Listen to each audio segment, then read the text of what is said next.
Welcome to Jayanthi's kitchen. ನಾನಿವತ್ತು green ಆ್ಯಪಲ್ಲಿಂದ milk shake ಮಾಡ್ತಾಯಿದ್ದೀನಿ. ಹೇಗೆ ಮಾಡೋದು ಅಂತ ನೋಡೋಣ.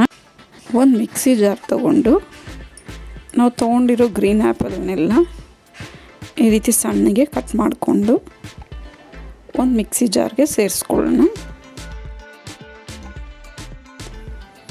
ಇದಕ್ಕೊಂದು 2 ಟೇಬಲ್ ಸ್ಪೂನಷ್ಟು ಮಿಲ್ಕ್ ಪೌಡರ್ ಸೇರಿಸ್ಕೊತಾ ಇದ್ದೀನಿ. ಈಗ ಒಂದು 3 ಟೇಬಲ್ ಸ್ಪೂನಷ್ಟು ಸಕ್ಕರೆ ಸೇರಿಸ್ಕೊತಾ ಇದ್ದೀನಿ. ಈಗ ಇದಕ್ಕೆ 1 ಲೋಟದಷ್ಟು ನೀರು ಸೇರಿಸ್ಕೊಂಡು ಇದನ್ನು ಗ್ರೈಂಡ್ ಮಾಡ್ಕೊಂಬರೋಣ. ಮಿಲ್ಕ್ ಶೇಕ್ ಎಲ್ಲ ಹಣ್ಣುಗಳದ್ದು ಒಂದೇ ವಿಧಾನ ಇರ್ಬೋದು, ಅದರ ರುಚಿ ಮಾತ್ರ ಬೇರೆ ಬೇರೆಯೇ ಇರುತ್ತೆ. ಈಗಿದು ಗ್ರೈಂಡ್ ಮಾಡ್ಕೊಂಡಾಗಿದೆ.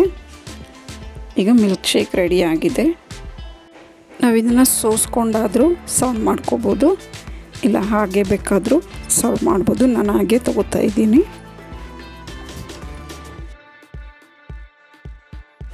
ಈಗ ರುಚಿಕರವಾದ ಗ್ರೀನ್ ಆ್ಯಪಲ್ ಮಿಲ್ಕ್ ಶೇಕ್ ಅಥವಾ ಜ್ಯೂಸ್ ರೆಡಿಯಾಗಿದೆ. ನಿಮಗೆ ವಿಡಿಯೋ ಇಷ್ಟ ಆದರೆ ಲೈಕ್, ಶೇರ್ ಆ್ಯಂಡ್ ಸಬ್ಸ್ಕ್ರೈಬ್ ಮಾಡಿ. ನಿಮ್ಮ ಅನಿಸಿಕೆ ಅಭಿಪ್ರಾಯವನ್ನು ಕಮೆಂಟ್ಸ್ ಮೂಲಕ ತಿಳಿಸಿ. Thank you for watching.